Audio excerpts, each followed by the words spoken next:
morning, everybody. Hi, this is Patrick Harris from Western Title.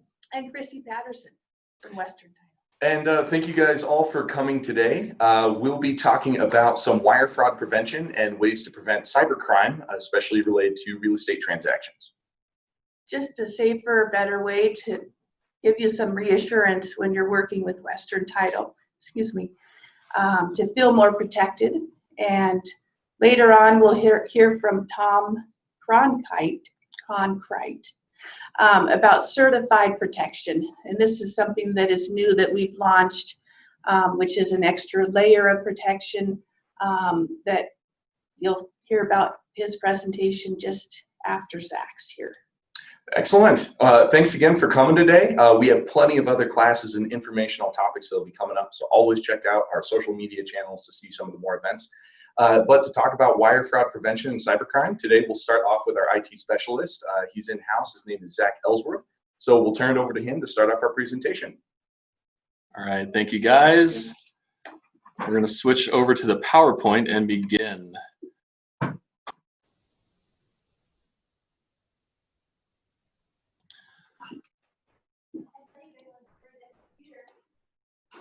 All right.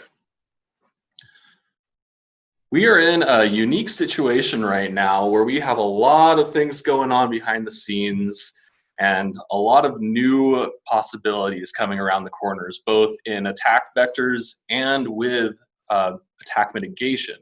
And one of the things that we're going to be talking about today is how we are managing wire fraud with CertifID to both ensure and protect your transactions.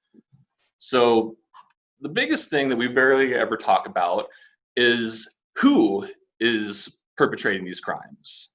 We don't really like to talk a lot about it because it seems like it's attacking our friends and neighbors, but in this age, it's happening to everybody. The price of all of these types of crimes has gone up, just doubled, almost tripled into the last 5 years. This is the biggest threat to our industry and the things that come across our desktop day to day.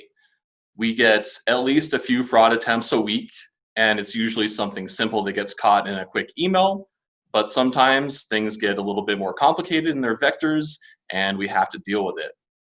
The FBI IC3 department is the department that tracks and prosecutes these cases, and they have their work cut out for them.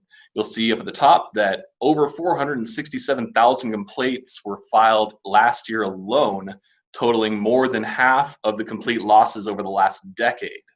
We had about 7 billion losses from 2013, I believe, to 2019, and 3.5 were just last year alone. So this is obviously growing very quickly. The main vector for all of this is, of course, business email compromise, which is everything from scam emails, bad links, and various types of viruses, Trojans, any type of software that can get into your system and get into your bank accounts and emails. The newest thing that is coming out of this is text messaging spam. A lot of you probably have seen it already. I personally get Wells Fargo ones. I'm not going to click on the links ever because I don't have a Wells Fargo account and I wouldn't click on one to begin with. That's always just the best advice. If you get something, you don't really want to click. Go to the website yourself, go to the branch, pick up your credit card and call the number on the back. It's always the best information that you can get. So with those 467,000 complaints, who are the people that we are looking at that could be considered potential fraud?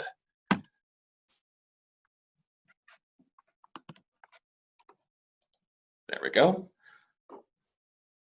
Most of the people are the people with money, the people over 40 and mostly in the retirement age, because they are, of course, the victims of elder abuse and many people around them that are not in their best interests. You'll notice that under 20 seems a little bit high, but again, that's their parents' money, not their own money. So you can take that 421,000 and kind of lump it up with the other three higher end groups there. The business email compromise obviously is our biggest type of crime with the most amount of losses, but you'll see the other forms of real estate fraud. The real estate rental market specifically is a good chunk of that. And the phishing, vishing, and smishing and farming take up a smaller chunk. While we are in a small state with not a lot of crime, we are in the top 20 for the victim loss category. Mostly because the biggest threat in the country happens to be our next door neighbor, California. They are the biggest, so they are the largest target. And we get a lot of our business coming over the mountains from California, and therefore we are severely affected by it. Now, we are entering a period which is kind of new territory. The closest thing that we can associate this with is the market crash between 2007 and 2008. During the last recession, credit card debt had been skyrocketing to $800 billion. And we had at least a good chunk of our population that had been in credit card debt for over 2 years. It's gone up. It's gone up 200 billion for the credit card debt, and even more people are in longer debt, and most people say that they will die in debt. The last recession created a 10% unemployment rate, and we are still over that right now. We have a good chunk of our Nevada population. We are one of the highest states in unemployment, and especially because of the casino industries, we are being heavily affected by this. So, what happens when you have extra credit card debt, no way to pay your loans when you are out of a job? What do? Who are the people that are going to get desperate enough to start defaulting on loans and potentially commit fraud to get around some of these life-altering situations that we've been going through? Most of us don't have the ability to survive 3 months without a job, let alone a month. So this is our biggest threat vector and the most amount of people that are going to have issues. We don't really want to think about our friends as criminals because most of us are not criminals and we don't have the criminal mind. But what would it take to get you there? If you have any knowledge of the loan process, you'll know that it is a peculiar and special process in all of our legal processes, and it has the ability to be forged and tampered with at many different points. One of the most common ones that we see is called loan slamming, which is where you get multiple hard money lenders to record loans on the same day so that they don't see that a loan's been recorded on the title chain or just as a regular search. And then they forge a release for those two hard money loans and go to hard money lender number 3 and 4. Do the same process over again, forge the releases, flip the property for even more money, and they've been getting multiple loans. This is actually falls under the professional category, but someone in Arizona was able to do this 27 times before they were caught, 27 different properties before they were caught. Some of the other big ones that we see a lot of is the double dip, double cross dip, which is not basketball. It is just shopping around for your title companies, getting multiple prelims going, trying to find a gap in the title plants that you can exploit.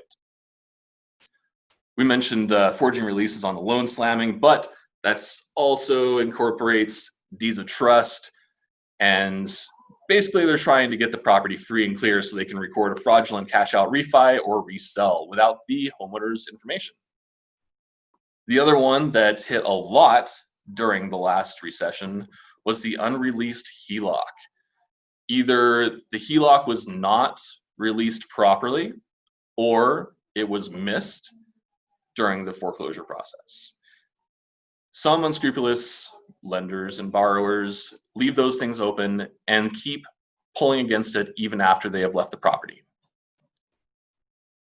One thing you can always look out for is that the average person does not use a hard money lender, nor do they know any. And if you see one of those on a personal property, that is a huge red flag. Now we get into more of the sphere of influence. 9 times out of 10, you know who is going to be affecting your property.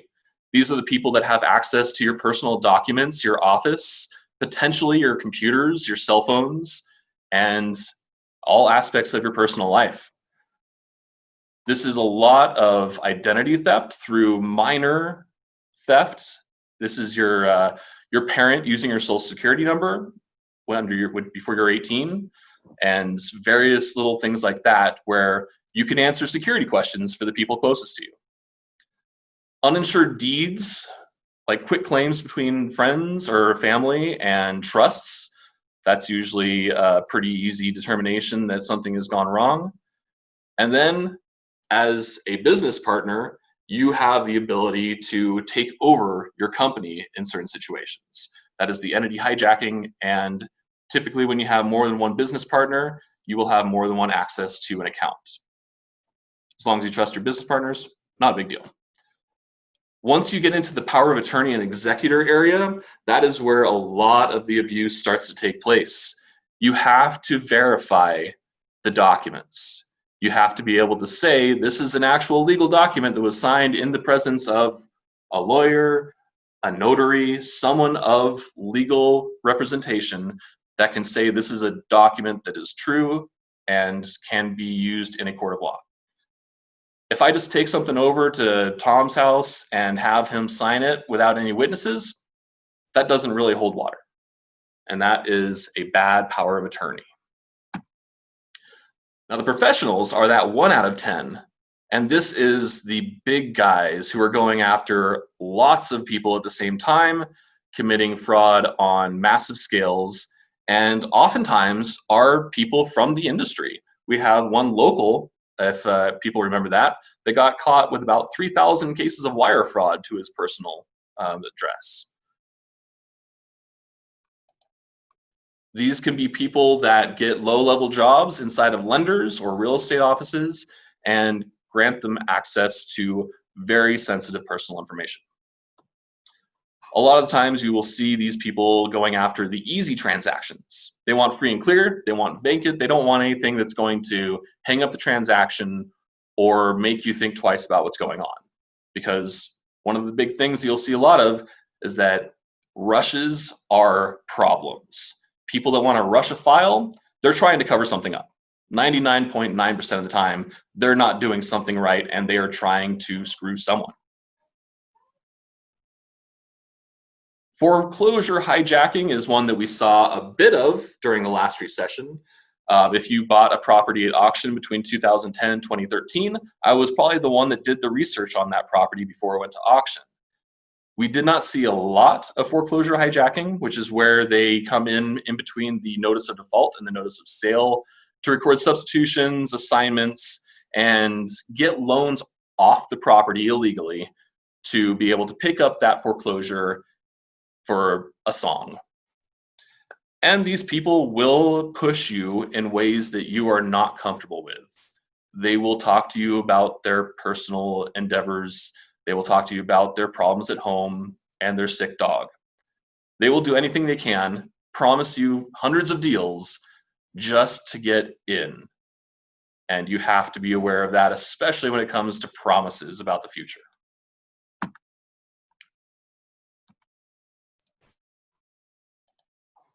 So, what are the things that stand out immediately? Free and clear or high equity properties. That seems like an easy transaction most of the time. But if you've got a 22-year-old that works as a ditch digger and he is sitting on a free and clear property that's worth $500,000 and he's trying to sell that, that is a red flag. It's profiling to a certain degree, but you have to take into consideration, is this an odd situation? A $500,000 house being sold by a 22-year-old? It's odd, not out of the ordinary, could happen, but it's a red flag. Recent uninsured deeds or quit claims are pretty much used between family to get around transfer taxes, but it can also be done fraudulently to transfer over to a third party that can get into the mix. You have to keep an eye on those just to make sure that the title chain is okay. Same thing for deeds of trust. It can be forged, the assignments can be forged, substitutions can be forged. Has to be checked up on. Rental properties and owner unavailable. Immediate red flags. If you're getting a property listing from a property management company, you need to talk to the owner. If you're getting something that's being sold through a power of attorney, you're going to need to see, again, that legally signed document to get that moving. And as always, rushes. As soon as someone says rush, you need to stop and stop rushing. Take your time. Don't let them force you through the transaction. For your own personal safety, there's a lot of really easy things you can do that may add a step to your logins, but they will protect you. Adding two-factor authentication or multi-factor authentication to your banking sites is a must. You have to do that. There's no good reason not to do that. Using different passwords for all of your banks, your 401k, your investments, always have different passwords. So if one site fails, all of your sites don't fail. An easy one to remember is to keep your credit cards off of Amazon, off of HomeDepot.com, off of Target.com, because that's where they get lost. And if you don't have your credit card up there, you don't have to worry about it. The other obvious things are keep your antivirus up to date. If you use Windows, you've got Windows Defender, and that's pretty good and keeps itself up to date. And the last one is to use fake security question answers. Make up a new personality to go along with this, and you will never be able to just have someone look at your Facebook account and be able to answer half of your security questions. Now, we're getting into the various types of fraud. The business email compromise is a lot of it. It's a type of social engineering that is designed to manipulate you either through emotions, rushes, or promises of getting you bigger and better deals. And they're going to be coming in through all vectors of your email, on your phone. One of the ones we're going to talk about is using internet-based phones to spoof phone numbers now, and the general farming of logins. This is a little bit old information at this point, but in 2016, over 95% of companies had experienced some form of threat. I'd wager that's closer to 99. And 75% had an internal security incident, which means an employee gave out private information either through a scam or through various other measures. Again, this is 2016 dollars, but at the time, a severe data loss would cost $60,000 to a business under 100 employees, and larger enterprises, including the realtors, look up to $750,000, probably over $1 million. Now we've got our alphabet of shings going on here, but they're all basically the same thing, using different forms of communication to present phony communications. So they're using close enough email addresses, either swapping out letters that look similar, like the I's and the L's, or using addresses that kind of look close enough, using a Gmail account, or a new popular one is Yandex, which is a Russian email site. And then a lot of it is just the old-fashioned passwords. You get a lot of lenders recently that have had their accounts compromised, the realtors, and all of our agents that we work with. We've even had lawyers that we're getting spam and various viruses from. Of course, everything can be faked, and now caller ID is one of those things. So even though you're receiving a call that says it's from the phone number of the company that you're supposed to be talking to, the best idea with everything is to hang up and call the known number that you have for that person. If it's a bank, go online, do a Google search, pull up their business line numbers on their website, and use those numbers instead. We mentioned the banking text messages. That's my Wells Fargo one. I don't know, Patrick, do you get any ever? No. You've got to have your number out there on a number of sites to get onto that stuff. But as long as you don't reply, they typically start to go away. The malware has been an ongoing threat for a very, very long time and is not as much of a threat nowadays. But if you do get malware, it's typically used just to get access to your email and banking website information. So that's kind of the worst possible situation. And they are going to use that information to maintain contact on both sides of the transaction. So they will pretend to be the lender talking with your customer, and they will pretend to be the customer to talk to the escrow officer, all using the same accounts. There's a lot of really easy ways to spot some of these things, though. Obviously, the text messages are pretty much universally going to be bad, but in emails, you get a lot of other different options to kind of figure out what's going on.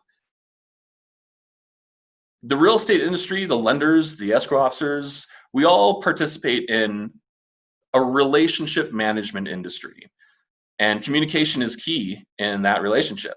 So most people have really good writing skills, and you get used to their methods of communication. A lot of this is being comfortable with who you're talking to.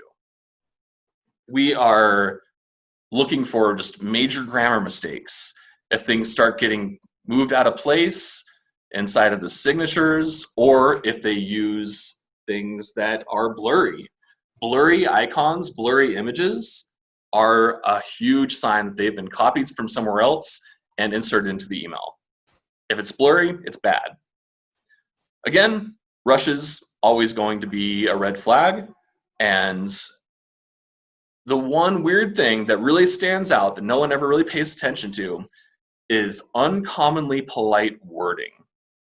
This is something that is picked up when you don't learn English as your first language and you pick it up from a place that learns British English specifically. Americans don't say kindly, basically ever, to each other. So if you see please kindly is probably someone from India. Just a huge red flag. The other ones are pretty much standard that have been happening over the last 2 decades. Don't click on your abnormal email attachments. Hover over your links. And be careful of things coming from new employees. This is one that's kind of come up over the last 6 months or so, but it's people doing spoofing, obviously. But instead of spoofing the escrow officer, they're spoofing this brand new assistant who has just come on to help out the closing. The other India one is the email sent in the middle of the night. 2 a.m. here is 2 p.m. in India. We have a few examples of some of these things where we have a signature that's been copied off of a settlement officer, but sent from rutgers.edu and using an urgent tag. 3 big red flags. Another one that purports to be from First American Title Company, but comes from, that might be hard to see, a dschs.org, which is definitely not FATCO. And the link, when you hover over it, goes to felinefrancesa.cat. Again, not firstam.com. The ones that you'll see a lot of with links, they will be legit enough links, but they will go to a site that is asking you to log in. A lot of the times you're used to these sites. You've seen Dropbox, you've seen DocuSign, you know what they're supposed to look like. A lot of the other ones, they kind of just look terrible. Again, with the blurry images, and if you get a PDF, it will never link you to another website to log into another website. One thing we don't run across as much anymore, but is still a major threat, is ransomware. Ransomware is a type of malicious software that goes through your known file types, PDFs, Excel, Word documents, emails, and encrypts them with a password. It's very difficult to just backtrack that password, so they typically just make their demands in cryptocurrency. When they started out, this was $300, $600, but now they're asking for millions. The most recent one is called Wasted Locker, and you will see .wasted in the file type. So it'll be like, instead of .pdf, .wasted PDF. These are not things that you can handle internally typically. You need to contact the FBI. A lot of our information comes directly from the FBI because this is so important. If you do pay the ransom, you still need to contact the FBI. And if you pay the ransom, there's no real guarantee that they will actually decrypt your information. I've seen 3 of these, 1 internally and 2 with other companies. And in 2 cases, they paid the ransom. One of them got the data decrypted, one of them did not. Locally, when we had the issue, we had backups. Didn't matter. We got it fixed. If you do happen to get this, the best thing you can do is to turn off your computer, walk to your IT department, and tell someone. they will immediately shut down everything necessary. These things spread, and that's the worst part. So anything attached to your computer can be infected and encrypted also, including network shares, emails, the works. Shut it down, talk to IT, contact the FBI. We've got a few case files here. These are a few different types of examples. The first one's from an escrow company down in Orange County, where the escrow company received a fake email from the lender. This was a wire instruction change. This is the classic. They were able to recover the first wire, but not the second. $133,000 on that second is a good chunk of money. One of the other weird ones that you don't really see as much necessarily is the internal wire request, which is where someone will pretend to be someone high up in the company, in this case at Olympic Peninsula. The CEO, the president of the company rather, is the father of the family that runs the company. So they get an email from the president there to one of the departments that is not related to escrow, the title department, and says, hey, wire money. Fortunately, the company policies are in place to verify those things, and they just picked up the phone and got it taken care of. One is actually up in one of our sister company territories in Montana. Same thing, they received a fax from an unfamiliar lender. Changing the wire information set off the escrow company's alarms. They called the lender, picked up the phone and called, and they caught it. Just easy enough, just pick up the phone. And then again, coming from the realtor this time, requesting it be sent to a joint company account so they can disperse at different times. Again, escrow officer picked up the phone, called the realtor, and nothing came of it. The lesson off of all of these things, pick up the phone and talk to people. Emails are not confirmation. The FBI obviously has to deal with this, and they have some good recommendations. Do not provide your personal information if someone asks for it. That seems like a pretty straightforward one, but we are in the business of information, so we have to deal with that. Always compare the links. This is some pretty general information from the past. Contact the actual business that sent the email, pick up the phone, and don't use your work email for your personal stuff. Don't use your work email for your homedepot.com accounts. If you're going to be doing things on your banking, set up a separate email account just for banking and financials. If you become a victim of one of these types of fraud, you need to pick up the phone and call the FBI. More realistically, you're going to go on ic3.gov and file a complaint. The complaint has to be submitted by the victim. So if you are the one that received the fraudulent email, you are the victim. If the client received it, they are the victim and they have to do it. They may need guidance on what information has to be provided, but we can definitely help out with that. The big takeaways from the FBI are that free email services are free to everybody and used for fraud. AOL, Yahoo, and Hotmail have the worst email security out of all free email security clients, and one of the reasons why we have an encryption portal. The people that have poor email security have to go through the portal. People with high security get an encrypted email in plain text. When you have your social media open to the world, as many of us do for our business accounts, our business relations, that's an open window into your home. If you post when you're going on vacation, you are advertising when you are away from your home. And that is a good time for people to get into your home. So do not say when you're leaving vacation. Do not say when you get raises. Do not say when you have a great month, because that makes you a target. These are things that do not need to be publicly traded information. Again, if someone wants you to be quick, stop. Do not be quick. Any of those requests are going to be suspicious.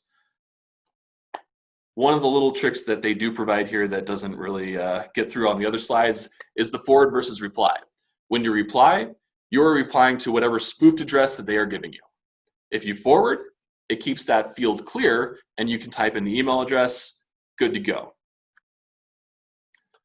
This kind of concludes our portion of the title fraud, and we're going to switch it over now to Mr. Cronkite, who is with CertifID. We are now partnering with CertifID to handle all of our transactions for wires, and he will be able to provide some more information on that. Tom? Zach, thank you. And I wanted to thank Chrissy and Patrick for having me on. Can you hear me okay, Zach? Yes, sir. Awesome. Thank you. I'm going to do a screen share here. And I want to just show a few things. I want to make a couple observations on just how comprehensive that discussion was from Zach.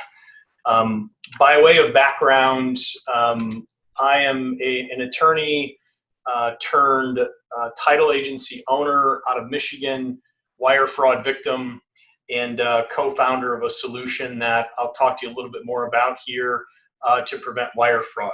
But I will say this, I was most excited to participate in this discussion because Western Title actually gets it in this space. And I say that because we work with title companies and escrow companies and law firms across the country. Some of them can't even pronounce the word fraud, let alone understand the intersection between this threat and all the transaction participants involved. So Zach, I thought you did a great job of dissecting not only the risk profiles and how we got here, but even pulling that forward on things that we need to do to help protect one another. What's interesting, and I'll kind of backfill what he said, what's interesting about the real estate transaction is you have so many parties involved communicating electronically now with COVID through even more social distancing. And it just became, it's like putting fertilizer on an already fertile field for these fraudsters. And sitting in the position that we're in with CertifID, we get involved in a lot of fraud recoveries, either from underwriters that are calling us on the title side, Lloyd's of London because they have an insurable interest, whatever it happens to be. And there's always an interesting angle on how they're trying to exploit, to Zach's earlier point, one of us to try to trick someone else into sending funds. Typically, the buyer is the most exposed in the transaction for incoming funds transfers. So your email account, the email account of another transaction participant might be compromised when the real victim or target is the buyer. And then once the property is closed or the transaction is getting close to closing or does close, and then the disbursement side, now they're really focused in on those people that are holding escrow funds to divert the wire from the seller to a fraudulent account or something that should go for a mortgage payoff to a fraudulent account. And those are the types of trajectories, if you will, that they put on a rinse repeat cycle. So our wire fraud, just to let you know, I mean, we speak openly about it. We lost $180,000 a few years ago.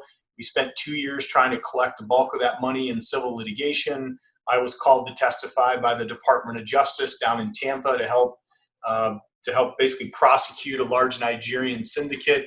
So we've been read into this thing heavily. And we just had a fraud attempt on one of our brands on the title side over Memorial Day weekend when a commercial broker's email account was compromised and we were spoofed, and a buyer wires $54,000 to a fraudulent account that looks like it was coming from the title company. We had a full recovery on that, but I only say that openly because this is a very active landscape. And I think now more than ever, who you're doing business with, and Western is not paying me to say this, I just feel it strongly, who you're doing business with in this time could mean the difference between not only a great closing experience and one that you're never going to forget in your lifetime, but also, you know, if you're able to even stay in business if a fraud occurs. Because what's happening in the courts as well is there is a tremendous amount of litigation around these types of losses, and everyone gets named. And our insurance carriers are going to run for the hills when we failed to do a callback or we failed to properly notify or those types of things. So applaud Western. That CertifID was really designed to help mitigate and prevent wire fraud, and we actually insure each wire up to $1 billion per transfer. So what it does, quickly, I won't get into all the technology, but know that Western is doing this work so that they are, as well as you as their referral partners and their trusted business partners, but then the end consumer ends up the beneficiary of the safe transfer of incoming funds and outgoing funds, so that we reduce this risk, we eliminate this risk in the transaction. So the way we do that, just know that and I'll show you how your buyers and sellers will be presented with CertifID, is we have to confirm their identity. We have to make sure that someone in the middle hasn't slipped into these communications, and the wiring instructions that are being shared with the buyer can be trusted, or the bank credentials that we're verifying from the quote-unquote seller, Western Title can rely on before they wire funds. And by doing that, then you're able to go out and say, look, we really are delivering a best-in-class experience. And Western even has collateral that if you want to start to use this as maybe you're in a competitive listing or a buyer agency discussion, I recommend, and I really do encourage you to use this topic as a differentiation point. The way it works simply is Western Title will identify who the buyer or the seller is. Early on in the transaction, buyers will receive notices. I know they already are through Western, but they'll receive notice and then securely receive the wiring instructions should they be wiring funds for closing. So, and then on the flip side is when we close the file, they will be using CertifID to confirm anybody that's going to receive a wire, and that their wiring instructions that they received can be trusted. So it's really that simple. The technology is very complex behind the scenes, but to the user, it's about a 30 to 60 second interaction that we're getting very good response from in market. So your buyers or sellers will be able to confirm their identity mobily and then acknowledge the wiring instructions right on their mobile device. But it's device agnostic. So you can do it from a desktop, a tablet. You don't have to be a smartphone user even. If they can receive an email and a phone call, CertifID will be able to, through its technology, confirm their identity. And then everybody has proof that this took place, meaning we will put into the hands of your buyer the ability to say, okay, I did receive the wiring instructions and I'm ready to send funds. So to that end, let me just flip the screen over here 1 second here. Let's look at what the buyer experience looks like. And Zach, I'm just going to confirm right now, do you see what looks like a mobile device on my screen? Yep, looks like an iPhone. Okay, perfect. So here's an example, guys, of how the flow would look for a buyer securely receiving wiring instructions for an upcoming closing. And I would argue this is the work that has to be done. Like, this is the most important protection that you could be provide outside of your representation and things that you're doing to, you know, to safely exchange the property itself. This protects their life savings. So they would get an email and a text message. They would know it's coming. So know that, you know, the emails from Western Title leading up to this would put them on notice that, okay, yep, I can trust the certified flow. Western Title's logo would be here. It's a nice co-branded experience.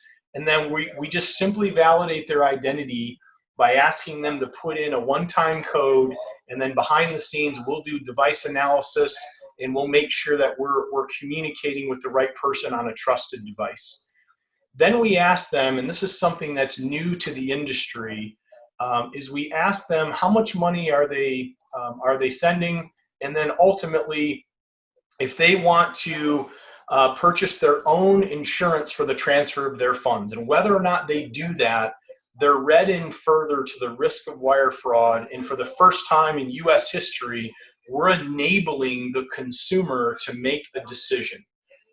And we did that intentionally because we, like Title and Settlement, Western Title, you as a representative, you have to get out of this risk profile that the buyer could get tricked at the last minute. So, yeah, I'd love the additional protection. They spend a few additional dollars, and they receive securely the wiring instructions directly to the screen of their device, including Western Title's direct phone number. This is Securities Title is just an example here. Western Title's phone number and who to contact should anything go awry. And they don't have to purchase that additional protection. About 20% of consumers are right now statistically, but even if they don't, we all benefit from that additional offering, if you will. The consumer is more engaged, they're more aware, and you will benefit from this presentation because they made a decision, whether or not to have a direct line of insurance coverage. And we're super excited to bring that to market.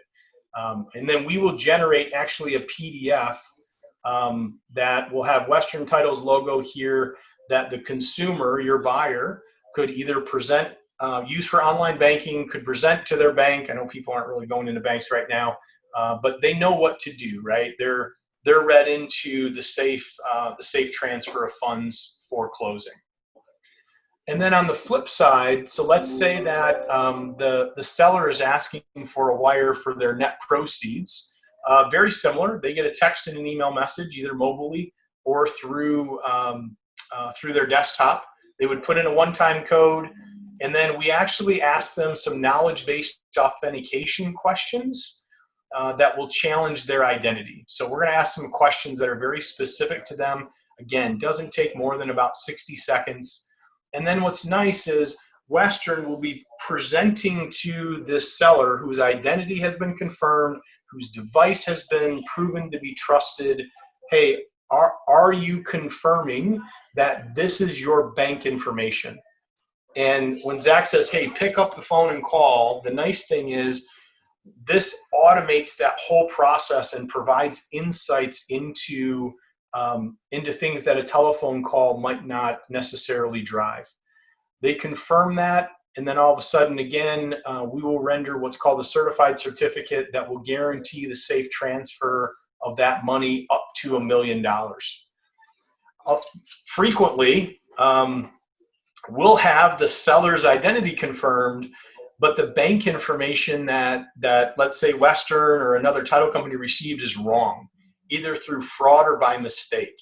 And what's nice about Certify is it creates, before the money even moves, this real-time pulse that something isn't right. Zach mentioned, you got to slow the gear down and let's figure out what's going on. So they'd say, hey, why wasn't the information right? For whatever reason, it's me, but these are not my credentials. And then we would immediately alert the Western Title team not to send the wire. The bank information, for whatever reason, is not correct, and we got to dig a little bit further. And like I say, as a title agency owner, as an attorney, these are the types of insights that I think provide a higher level of risk mitigation. To give you some examples, I know everybody loves war stories. We're picking up, our system detects about 300 blacklisted IPs every single month. And these are computer-based sessions that are impersonating people in a real estate transaction where they're trying to either acknowledge receipt of wiring instructions, or most often they're being challenged when they've inserted fake wiring instructions, and the title company is kind of smoking that out through the use of Certified before you get any further. And what benefit you get from working with Western, you should tell your friends, because I think a more educated and engaged community around this issue helps everyone, is we're taking this amalgamated, this very kind of multifaceted approach to identity verification and security around wire fraud, and we're streamlining that with new technologies. And yes, it's something new that the consumer needs to verify their identity, but I can tell you that wire fraud is new, and speaking from experience, this is absolutely the last thing that you want to have happen. It is a professional disruption. It's a personal disruption. I'll say that one detail I failed to mention is in my trial, I was one of 8 lead witnesses for the Department of Justice, but some of the other co-conspirators in the cyber syndicate were taking out hits on witnesses. So when I say I went down to Tampa to testify, I went down to Tampa under FBI detail, protective detail, to testify in live court against a number 2 very bad guy that they had extradited to the United States based on our testimony. So you just want to sidestep all of what I just said and say, okay, there's a way that we can really get our hands around this risk and mitigate that. So Zach, I could go on for hours. I could provide some more examples, but I want to hand it back to you to see if any questions have popped up, or if I can answer anything from the group or from the Western team. It doesn't look like we've had anything come through on the chat side, but if you have any questions out there, please type them in the chat really quick. We'll give it a couple minutes. But thank you, Tom. We love having our properties insured. Yeah, I know it's just such an important area, and just speaking from experience in Western knows, I mean, this is going to be a journey. The destination of this is unclear right now. Our mission, along with Western's, is that it's just unacceptable that we could work so hard, or a buyer could work so hard to save up money and get ready for whatever that next chapter is in life, their first house. And then in a single transaction, typically the first time they ever wire funds, their life savings is gone. That to me is a world where nobody should have to live. So I'm excited about really partnering with Western and all of you to keep folks safe. I really appreciate your time today, Tom. Yeah, absolutely. Yeah, thank you again. This is Patrick on the sales side at Western Title. So if anybody on the call has any questions about Certified, about our new wiring procedures, or any questions about how Western Title is preventing wire fraud, please feel free to reach out to our sales department. You can get a hold of us at our normal email, westernmarketing@westerntitle.net. And Tom, thank you again for being here, and thanks everybody for attending. Thanks. Have a great day.